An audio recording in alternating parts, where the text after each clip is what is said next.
నమస్తే BCN news కు స్వాగతం. ముందుగా హెడ్లైన్స్.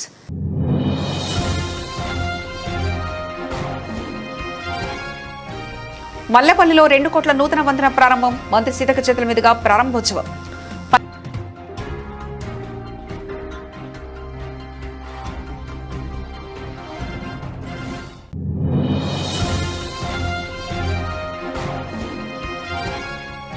మల్లెపల్లకు పొన్నమన్న కార్యక్రమంలో రసూల్పురంలో ప్రజల సమస్యలపై మంత్రి పొన్నం ప్రభాకర్ సమీక్ష.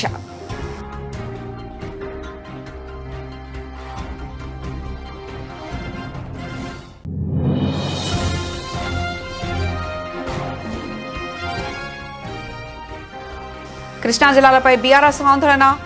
ఏఎంఆర్పీ మెయిన్ కెనాల్ వద్ద భారీ ధర్నా.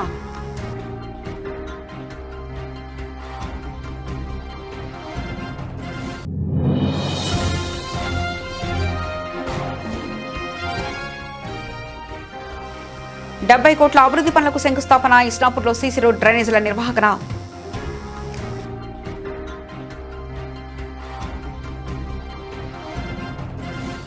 కృష్ణానదికి ఎగువ నుంచి భారీగా వరద నీరు వస్తున్నప్పటికీ తెలంగాణ ప్రాంత రైతులకు సాగునీరు అందకపోవడంపై బీఆర్ఎస్ నిరసన గలం విప్పేసింది.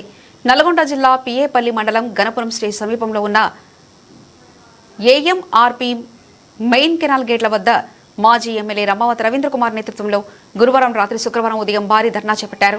నాగార్జున సాగర్ కు చుక్కనీరు రాకుండా అడ్డుకుని పోతిరెడ్డిపాటు ద్వారా రోజు 25,000 క్యూసెక్ల నీటిని ఏపీకి తరలిస్తున్నారని రవీంద్రకుమార్ ఆరోపించారు.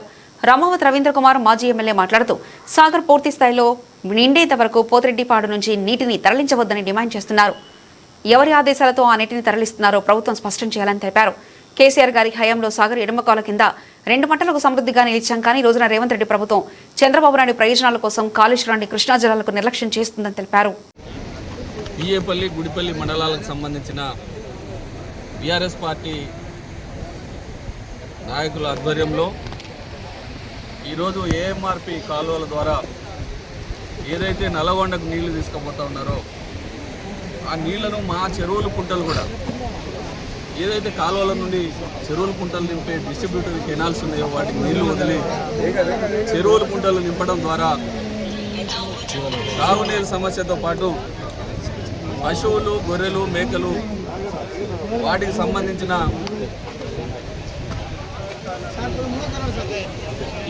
ఈరోజు ఈ కార్యక్రమాన్ని ఇక్కడ ఈ రాస్తారోకో ద్వారా నిరసన తెలియజేయడం అనేది జరిగింది. ఇక్కడ ఎంత అన్యాయం జరుగుతూ ఉన్నదంటే ఏకేబీఆర్ చెరువు నుండి ఏఎంఆర్పీ కాలువల ద్వారా నల్లగొండ జిల్లాకు చెరువుల కుంటలు నింపుతూ పానగల్లు రిజర్వాయర్ను నింపుతున్నామనే మంచినీటి కొరకు నింపుతున్నామనే సాకుతో ఇక్కడ కాలువల ద్వారా నీళ్లు తీసుకుపోతూ ఉన్నారు. మరి నల్లగొండ జిల్లాకు చెరువుల కుంటలు నింపడం ఎలాగూ దేవరకొండ నియోజకవర్గంలోని మాకు ఈ 2 మండలాలకే అవసరం ఉండే ఈ చెరువుల కుంటలను ఎందుకు నింపుతలేరో ఈ ప్రభుత్వం సమాధానం చెప్పాలి. అక్కడనే మంత్రి కోమటిరెడ్డి గారు ఉన్నారు కాబట్టి తీసుకుపోవచ్చు. కానీ అదే కాంగ్రెస్ పార్టీ శాసనసభ్యుడు ఉన్న దేవరకొండ నియోజకవర్గానికి ఈ పిఏపల్లి గుడిపల్లి మండలాల చెరువులు కుంటలు నింపడానికి ఎందుకు అడుగుతలేదు అనేది ఒక సమస్యగా మారింది. దీన్ని కూడా రైతులందరూ కూడా గమనిస్తున్నారు. మేము అడిగేది పెద్ద సాగునీరుకో పొలాల్లో ఎండిపోతే నీళ్ళు ఏమని అడుగుతలేము. కనీసం చెరువుల కుంటలు నింపితే గ్రౌండ్ వాటర్ రీఛార్జ్ అవుతుంది, బోర్డు బావులలో నీళ్ళు వస్తాయి. మంచినీటి కొరత తీవ్రంగా ఉన్నది. పశువులు, జీవాలకు సంబంధించిన వాటికి కూడా త్రాగునీరు సమస్య చాలా ఉన్నది. కాబట్టి దీన్ని గమనించమని చెప్పి ఈరోజు ఈ నిరసన కార్యక్రమాన్ని ఇక్కడ నిర్వహిస్తూ ఉన్నాం. ఒకవైపు నల్గొండ జిల్లాలో ఈ రకంగా జరుగుతూ ఉంటే తెలంగాణ రాష్ట్రంలో ఈరోజు కృష్ణానది నుండి ఏదైతే వరదలు వచ్చినో ఈ సంవత్సరం అక్కడ పైన తుంగభద్ర నిండింది, ఆ తర్వాత మరి మన శ్రీశైలం నిండింది. అక్కడి నుంచి నాగార్జున సాగర్ నీళ్ళు వచ్చే అవకాశం ఉన్నా మరి ఏదైతే శ్రీశైలం బ్యాక్ వాటర్ నుంచి పోతిరెడ్డిపాడుకు మరి ఆంధ్రాకు నీళ్లు తరలిస్తూ ఉన్నారో అది ఓన్లీ వరదలు సముద్రం పాలు అయినప్పుడు, వరదలు ఎక్కువ వచ్చినప్పుడు సర్ప్లస్ వాటర్ మాత్రమే అక్కడికి తీసుకుపోవాలి.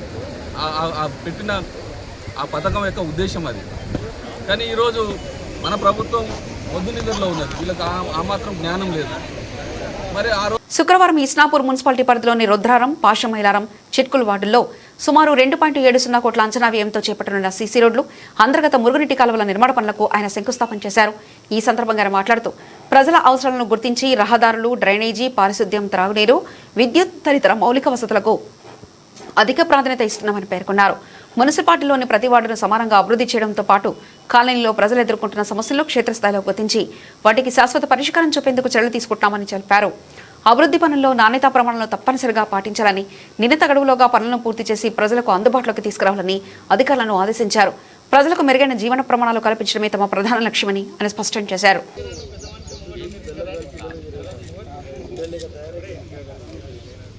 అన్న కొద్దిగా ఇంకా శ్రీకాంత్ అన్న అన్న అన్న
మున్సిపాలిటీ పరిధిలో అభివృద్ధి కార్యక్రమం భాగంగా ఈరోజు చైర్మన్ గారు, ఎమ్మెల్యే గారు, గౌరవ కౌన్సిలర్లు అందరూ ఈరోజు పెద్ద ఎత్తున గ్రామాలకు పాశమలారం, రుద్రారం, చిట్కుల్ అన్ని విలేజ్లకు ఇంతకుముందు వాళ్ళు సముచితంగా చెప్పారు. ఇదే విధంగా అభివృద్ధి ముందుకు తీసుకెళ్ళాలి. ప్రజలు మనకు మీ మీద పెద్ద బాధ్యత పెట్టారు. ఆ బాధ్యత నిర్వహిస్తూ వెళ్ళలా మీ సమస్యలని ఎమ్మెల్యే గారి దృష్టికి తీసుకెళ్ళండి. మీ జనరల్ ఫండ్ సరిపోకుండా ఏమున్నా ఇంకా ముందుకున్న అన్ని రకాల సమయంతో ముందుకెళ్లాలని కోరుకుంటూ ఇదే విధంగా మీరు కలిసిగా 5 ఏళ్లు పరిపాలించి అందరికి మంచి పేరు తీసుకురావాలని కోరుకుంటూ సెలవు. వరలక్ష్మి వ్రతం సందర్భంగా రామచంద్రాపురం డివిజన్ శ్రీనివాస్ నగర్ కాలనీ, పటాన్ చెరువు నియోజకవర్గం ఉస్మాన్ నగర్ లో పలువురు మహిళలు ఏర్పాటు చేసిన వరలక్ష్మి వ్రతంలో పాల్గొని ప్రత్యేక పూజలు చేసిన రామచంద్రాపురం తాజా మాజీ కార్పొరేటర్ ఊరగడ్డ పుష్ప నాగేష్. తొర్రూరు మండలం మడిపల్లి గ్రామంలో జరిగిన గుంటక రమేష్ హత్య కేసులతో పోలీసులు 15 మంది నిందితుల్ని అరెస్ట్ చేశారు. ఈ మేరకు తొర్రూరు ఎస్ఐ కృష్ణకిషోర్ వివరాలు వెల్లడించారు. పోలీసుల వివరాల ప్రకారం ఈ నెల 19వ తేదీన మడిపల్లి గ్రామానికి చెందిన గుంటక రమేష్ 43 సంవత్సరాలు అదే సామాజిక వర్గానికి చెందిన కొంతమంది వ్యక్తులు దాడి చేసి హత్య చేసినట్లు తెలిపారు. మృతుడు తరచూ తమ కుల పెద్దలను దూషిస్తూ బెదిరింపులకు పాల్పడుతున్నాడనే ఆరోపణతో నిందితుడు అతనిపై కక్ష పెంచుకున్నట్లు పేర్కొన్నారు. హత్యకు ముందు జరిగిన ఒక కార్యక్రమంలో రమేష్తో నిందితులకు గొడవ జరిగినట్లు, అనంతరం అతనిపై దాడి చేసి తీవ్రంగా గాయపరిచినట్లు పోలీసులు తెలిపారు. ఈ ఘటనపై బాధిత కుటుంబ సభ్యుల ఫిర్యాదు వరకు తొర్రూరు పోలీస్ స్టేషన్లో సిఆర్ నంబర్ 307/2026 కింద కేసు నమోదు చేసి దర్యాప్తు చేపట్టారు. ఈ కేసులో ప్రధాన నిందితుడిగా కాయిదపు యాకర్ను గుర్తించగా అతనితో పాటు మరో 14 మందిని పోలీసులు అరెస్ట్ చేశారు. నిందితుల్ని ఈ నెల 21న ముద్రాజ్ కుల పెద్ద మనిషి సమక్షంలో విచారించి అనంతరం అరెస్ట్ చేసినట్లు తెలిపారు. మొన్న 19వ తారీఖు నాడు మధ్యాహ్నం 2:30-3:30 ప్రాంతంలో తొర్రూరు పోలీస్ స్టేషన్ పరిధిలో గల మడిపల్లి గ్రామంలో గుంటుక రమేష్ అనే వ్యక్తిని కొందరు వాళ్ళ కులస్తులు, కులానికి సంబంధించిన వ్యక్తులు దారుణంగా హత్య చేసినారనే సమాచారం మేరకు తొర్రూరు పోలీసు వారు వెళ్ళి అక్కడ కేసు నమోదు చేసి తదుపరి ఎస్ఐ మహేందర్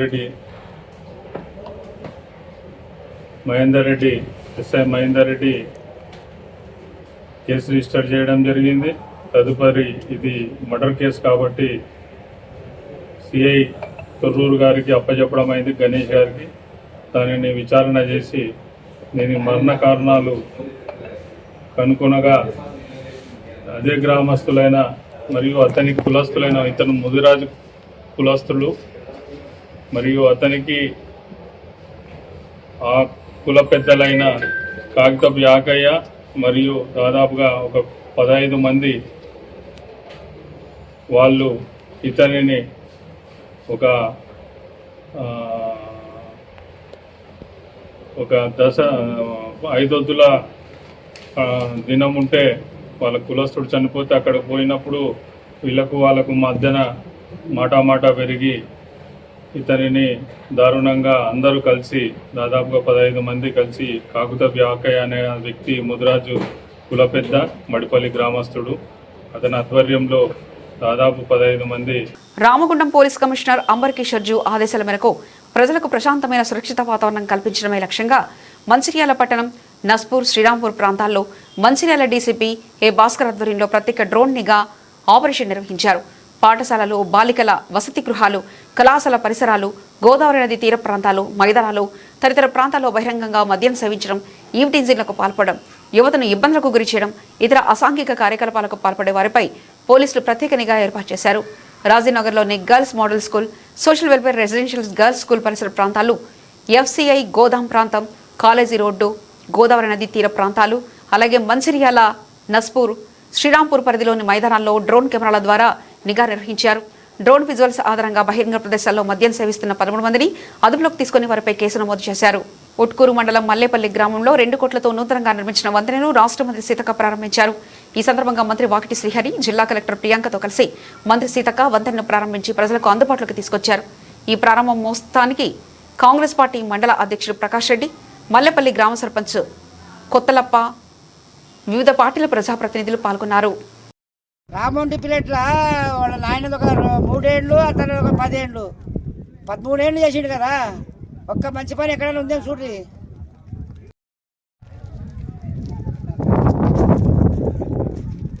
ఆగో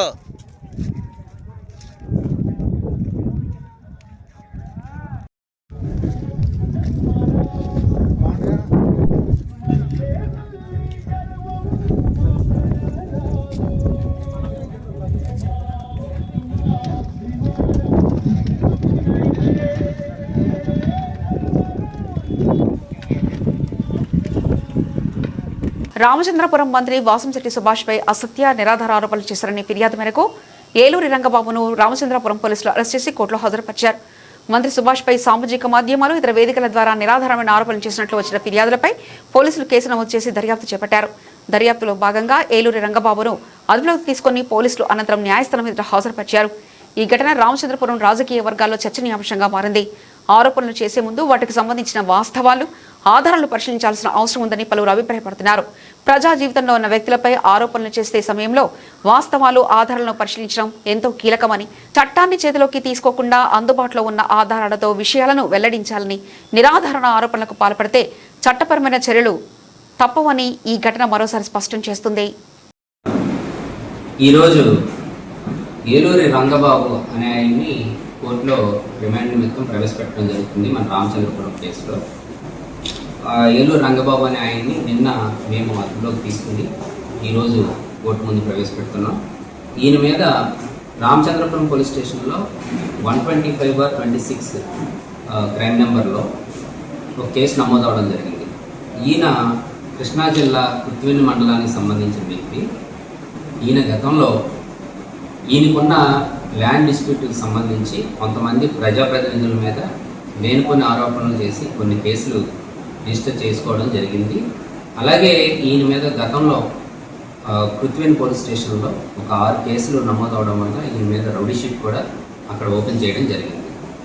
ఈ కేసు విషయానికి వచ్చేసరికి ఈ కేసులో ప్రధానంగా మన మినిస్టర్ గారు అయినటువంటి వాసంశెట్టి సుభాష్ గారిని ఈయన ఉన్న ల్యాండ్ ఇష్యూస్ సంబంధించి అనేక ఆరోపణలు ఆయన మీద చేయడం, నిరాధారమైన ఆరోపణలు చేయడం, అట్లాగే మంత్రి గారు ఆయన్ని బెదిరించినట్టుగా లేనిపోని అవాస్తవాలన్నీ ఆయన ఒక వీడియో రికార్డ్ చేసి ఆ వీడియోని సోషల్ మీడియా వేదికగా సర్క్యులేట్ చేసి వైరల్ చేయడం జరిగింది. ఈ కేసులో ఈ దర్యాప్తులో భాగంగా విచారిస్తే ఈయన చేసిన ఆరోపణలన్నీ కూడా అవాస్తవాలని తేలింది. అలాగే ఈ కేసులో మంత్రి గారు ఎప్పుడూ కూడా ఇతన్ని బెదిరించడం కానీ అతను ఆరోపించిన ఆరోపణలు ఏవి కూడా చేసినట్టుగా మనకి ఆధారాలు దొరకలేదు. అలాగే ఇతనికి ఈ ఏలూరు రంగబాబు అనే అతను గతంలో కూడా కొంతమంది ప్రజాప్రతినిధుల్ని అన్నమయ్య జిల్లా మదనపల్లిలో ఈ నెల 23న జరగనున్న ఏపీడబ్ల్యూజేఎఫ్ మొదటి మహాసభలకు బీసీవై పార్టీ అధినేత బోడే రామచంద్ర యాదవ్ గారిని యూనియన్ నాయకులు గురువారం ఆహ్వానించారు. పుంగనూరులోని ఆయన స్వగృహంలో యూనియన్ నాయకులు సభ్యులు మర్యాదపూర్వకంగా కలిసి పుష్పగుచ్చం అందజేశారు. అనంతరం మహాసభలకు హాజరు కావాలని కోరుతూ ఆహ్వాన పత్రికను అందజేశారు. శ్రీ సీతారామాంజనేయ స్వామి సహిత సంతోషిమాత దేవాలయంలో శ్రావణ మాస సందర్భంగా 2వ వరలక్ష్మి వ్రతం మహిళలు భక్తిభావాలతో పూజలో పాల్గొనడం జరిగింది. పండితులు ఉదయాన్నే సంతోషిమాత అమ్మవారికి అభిషేక హారతులతో నీరాసనాలు పలికారు. ఈ కార్యక్రమంలో పండితులు, దేవాలయ ఈవో సతిరెడ్డి, దేవాలయ కమిటీ సభ్యులు, భక్తులు అధిక సంఖ్యలో పాల్గొన్నారు.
సిద్దిపేట జిల్లా హుస్నాబాద్ అంబేద్కర్ చౌరస్తాలో మాజీ ప్రధాని దివంగత రాజీవ్ గాంధీ జయంతి వేడుకలను కాంగ్రెస్ పార్టీ నాయకులు ఘనంగా నిర్వహించారు.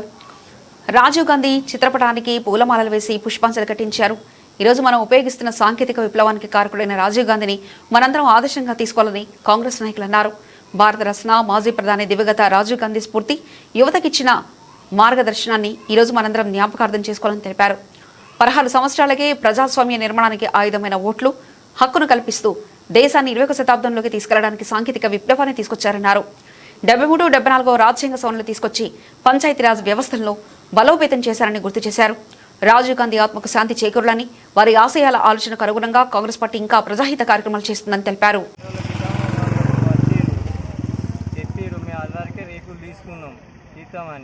కరెంటు వైర్లు ఇప్పించిన మొన్న నిన్న చౌకు పోయాను, ఏడు తాళం వేసి ఉన్నది, వచ్చి కూలగొట్టిపోయారు.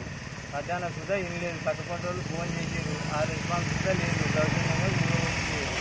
నేను తీసుకున్నా ఆల్రెడీ కరెంట్ సుధా తీసినాయి, కరెంట్ తీసేసుకున్నా, గేటు తీసుకోవాలని అన్ని పక్క పెట్టుకున్నా, రేకులు తీసినా, అన్నీ తీసినా, దౌర్జన్యంగా వచ్చి కూలగొట్టిపోయారు. ఇంటికి తాళం వేసుకున్నాగా నల్లాలు లేవు, తాగడానికి నీళ్ళు లేవు, ఏమి లేవు. ఇప్పుడు రోడ్డుకి పోయి పట్టుకొస్తున్నా నీళ్ళు తాగడానికి. దేనికోసం అంటే ఆడ వాళ్ళు రోడ్డు వెడల్పు చేయడానికి కొరకు వాళ్ళు చేస్తే మేము కాదనడం లేదు, అవన్నీ మేము చేసినాం కదా. తాళం వేసి ఉన్నది, ఇంటికి గేటు తాళం వేసి ఉన్న సుతా కూలగొట్టిపోయారు. ఒక 24 గంటలనే ఆగిపోయింది ఈ రోడ్డు పని. మేము లేని చూసి దౌర్జన్యంగా కూలగొట్టిపోయారు. సాగు వేసేవారికి ఇంటికి నీళ్ళు లేవు, గోడ గూడలో కొట్టిపోయారు అని మొత్తం. మనం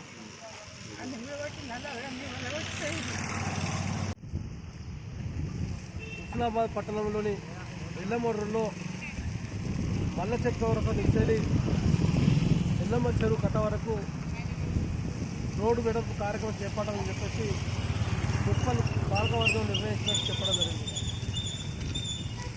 ఇది 8 ఫీట్ల రోడ్ చేస్తామని చెప్పేసి ఫస్ట్ ప్రతిపాదనలు చేస్తే తర్వాత 70 ఫీట్ల వరకు తీసుకురావడం జరిగింది. 70 ఫీట్లు ఎక్కువ అవుతుంది, ఈ ప్రాంతంలో అంతా రద్దీ ఉండదు, ఈ ప్రాంతానికి 70 ఫీట్లు అవసరం అని చెప్పేసి ఈ కాలనీ ప్రజలంతా మంత్రి గారికి విన్నవిస్తే పట్టించుకునే పరిస్థితి లేదు, పాలక వర్గానికి చెప్తే పట్టించుకునే పరిస్థితి లేదు. ఇవాళ 70 ఫీట్ల కన్నా కొంతమంది సహకరించినట్టు కొంత కలబడుతుంటే 60 ఫీట్లు చేయాలంటే 60 ఫీట్లు ఒప్పుకోపోతుంది. 70 ఫీట్లకు కూడా మీరు కూలగొట్టద్దు, మేము కూలగొట్టుకుంటామని చెప్తే ఇవాళ బలవంతంగా కూలగొట్టే పరిస్థితి. ఇలా గోడ ఇల్లారెడ్డి అనే రైతు పాపం కష్టపడి అని చేసి ఇల్లు కట్టుకుంటే అక్కడ భూమి పోయింది, ఇక్కడ అన్ని రకాలుగా ఇబ్బందులు పడుతుంటే ఇలా ఉన్న ఇల్లు గోడ కూలగొట్టే పరిస్థితి. ఇలా 20 ఫీట్ల గోడను మొత్తం కూలగొట్టడం జరిగింది. ఇలా వాళ్ళు లేకుండా మీరు ఎందుకు కూలగొట్టారు, మీరు ఎందుకు చెప్పలేదు? ఇలా అనేక చెట్లు రోడ్డు పడి కూలగొట్టడానికి ఇలా వాళ్ళు సహకరించడానికి రేకులు ఇప్పుకున్నారు, అన్ని తీసుకోవడానికి సిద్ధంగా ఉన్నారు, వాళ్ళు సహకరించడానికి సిద్ధంగా ఉన్నారు. ఎందుకు బలవంతంగా కూలగొడతారు? మున్సిపల్ కమిషనర్ గారికి చెప్తే పట్టించుకునే పరిస్థితి లేదు. మున్సిపల్ కమిషనర్ గారికి ఒకటే భావన ఉన్నది, నాకు మంత్రి గారి అండ ఉన్నది, నేను చెప్పిందే వేదం అవుతుంది, నాకు మంత్రి గారి బలం ఉన్నది కాబట్టి నన్ను ఎవరు ఏం చేయాలని అడుగుతున్నాం. ఇవాళ మున్సిపల్ కమిషనర్ గారిని ఎందుకు బదిలీ చేయడం జరుగుతున్నాం?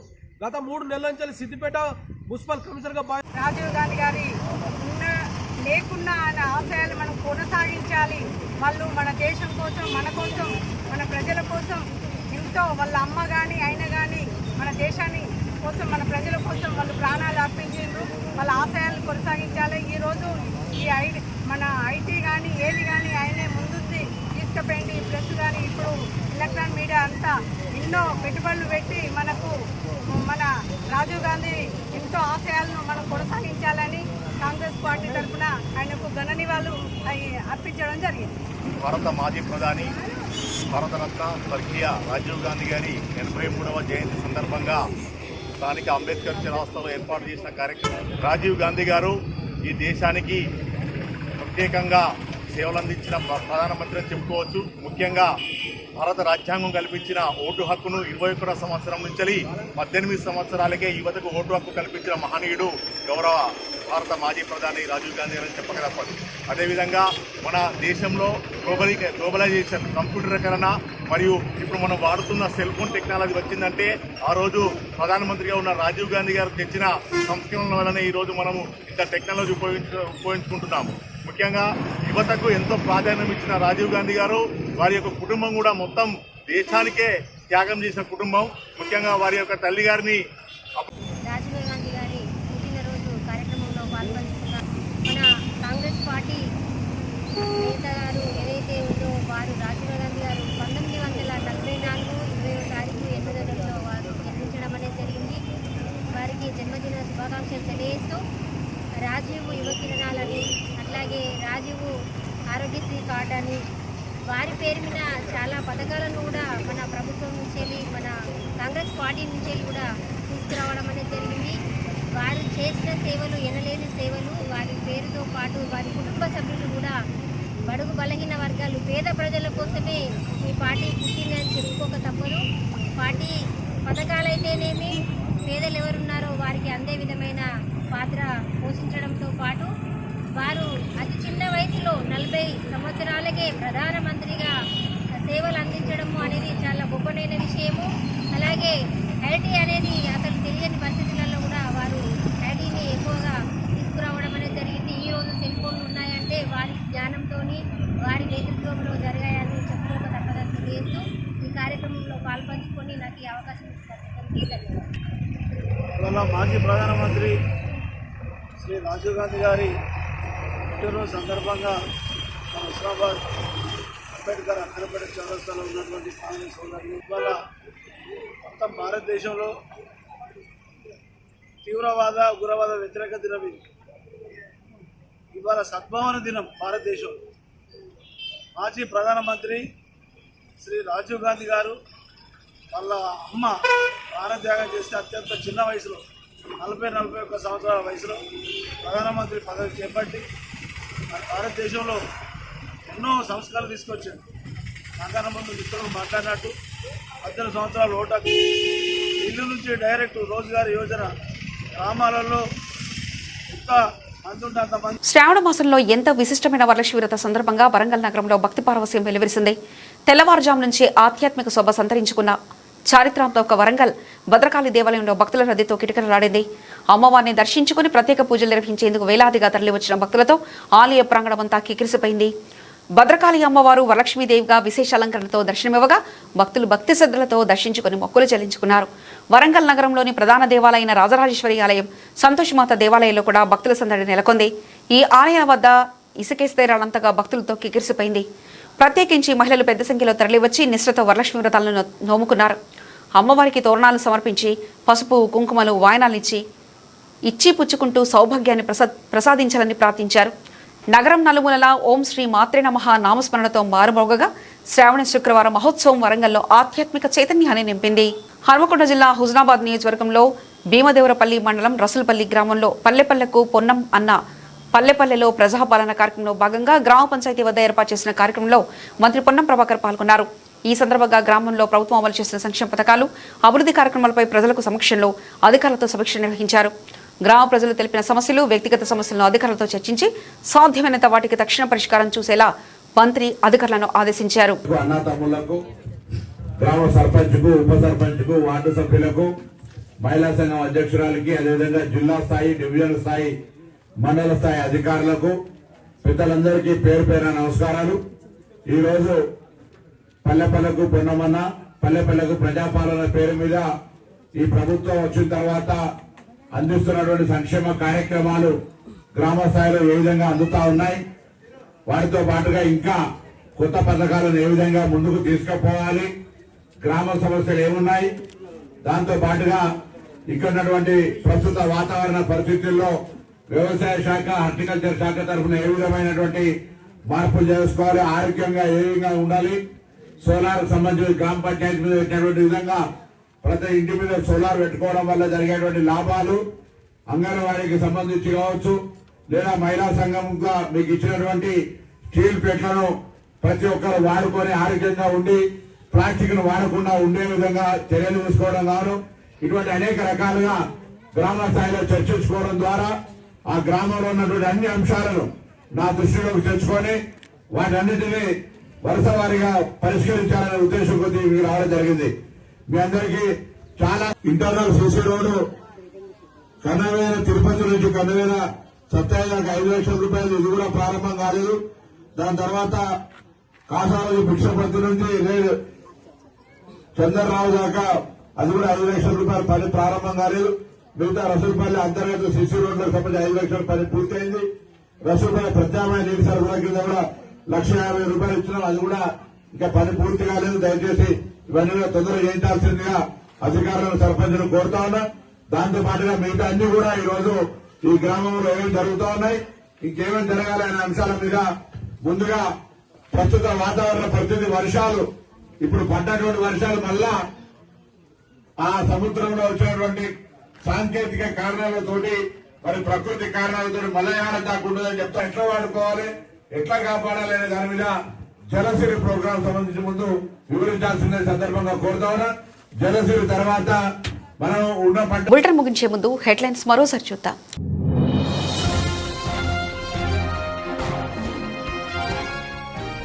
మల్లెపల్లిలో 2 కోట్ల నూతన వంతెన ప్రారంభం, మంత్రి సీతక్క చేతుల మీదుగా ప్రారంభోత్సవం.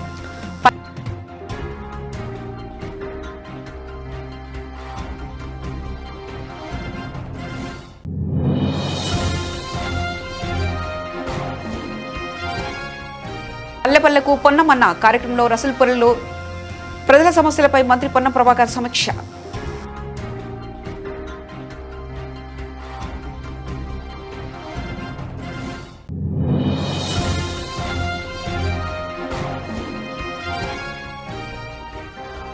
కృష్ణా జిల్లాలపై బీఆర్ఎస్ ఆందోళన, ఏఎంఆర్పీ మెయిన్ కెనాల్ వద్ద భారీ ధర్నా.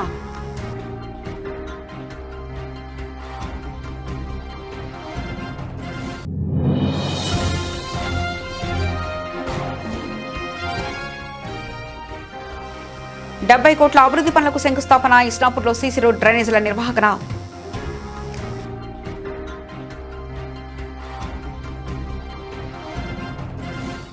ఇవి ఇప్పటివరకున్న అప్డేట్స్. మరో బులెటిన్లో మళ్ళీ కలుసుకుందాం. అంతవరకు సెలవు, నమస్కారం.